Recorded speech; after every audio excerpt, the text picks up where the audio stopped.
Mutual funds में small cap category में invest करने को अधिकतर लोग हाई रिस्की बताते हैं।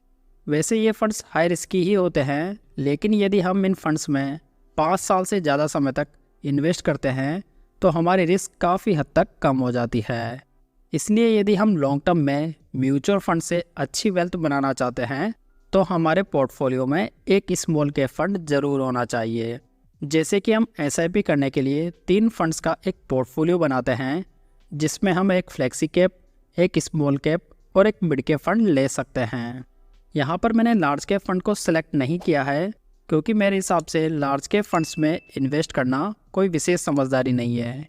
इसलिए कम रिस्क उठाने वालों के लिए मिड कैप या स्मॉल कैप कैटेगरी की जगह एक इंडेक्स फंड बेटर विकल्प बन जाता है।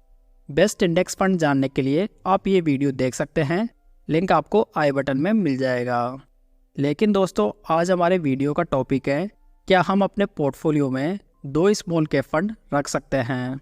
यदि आप स्मॉल कैप फंड में इन्वेस्ट करना चाहते हैं, लेकिन आपको थोड़ा डर भी है कि कहीं आप ज़्यादा रिस्क तो नहीं उठा रहे, तो मेरी राय में ऐसी स्थिति में आप अपने पोर्टफोलियो में 2 स्मॉल कैप फंड्स भी रख सकते हैं। क्योंकि देखा जाए तो 2 स्मॉल कैप फंड रखने से आपको कोई नुकसान नहीं होगा, बल्कि आपकी रिस्क और डाइवर्सिफाई हो जाएगी। जैसे कि आप हर महीने 5,000 रुपये की स्मॉल कैप फंड में SIP करना चाहते हैं, तो आप 2 स्मॉल कैप फंड्स में 2,500 रुपये की SIP कर सकते हैं।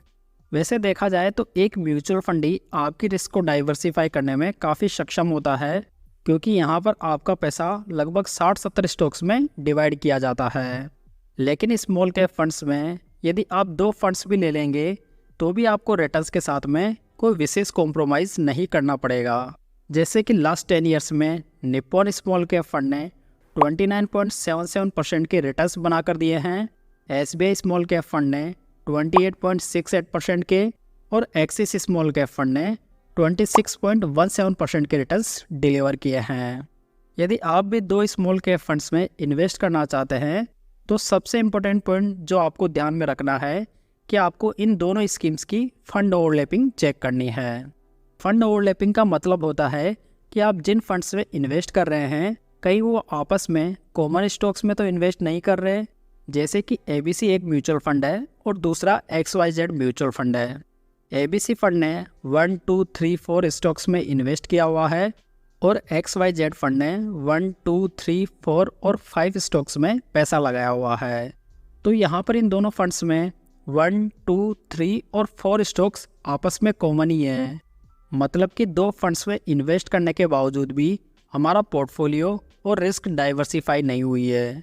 लेकिन अब बात आती है कि आखिर फंड ओवरलैपिंग चेक कैसे करें। तो दोस्तों, आप इन वेबसाइट से फंड ओवरलैपिंग स्कोर चेक कर सकते हैं। यदि फंड ओवरलैपिंग स्कोर 25-30% से कम आता है तो ये स्कोर बढ़िया माना जा सकता है और आप इन्हें सेपरेट इन्वेस्टमेंट के लिए कंसिडर कर सकते हैं। तो दोस्तों, आज की इस वीडियो का कंक्लूजन यही है कि यदि आप अपनी रिस्क को डाइवर्सिफाई करके लॉन्ग टर्म में वेल्थ बनाना चाहते हैं तो आप 2 स्मॉल कैप फंड्स भी अपने पोर्टफोलियो में शामिल कर सकते हैं। इससे आपकी रिस्क तो डाइवर्सिफाई हो ही जाएगी, साथ ही आपको अलग अलग फंड हाउस की स्ट्रेटेजी का भी बेनिफिट मिल जाएगा। तो उम्मीद है दोस्तों, आपको आज का ये शॉर्ट वीडियो पसंद आया होगा। वीडियो को लाइक, कमेंट और शेयर ज़रूर कीजिएगा, साथ ही इस चैनल को सब्सक्राइब ज़रूर कर लीजिएगा। तो चलिए दोस्तों, फिर मिलते हैं एक नई जानकारी के साथ। तब तक जय हिंद, जय भारत।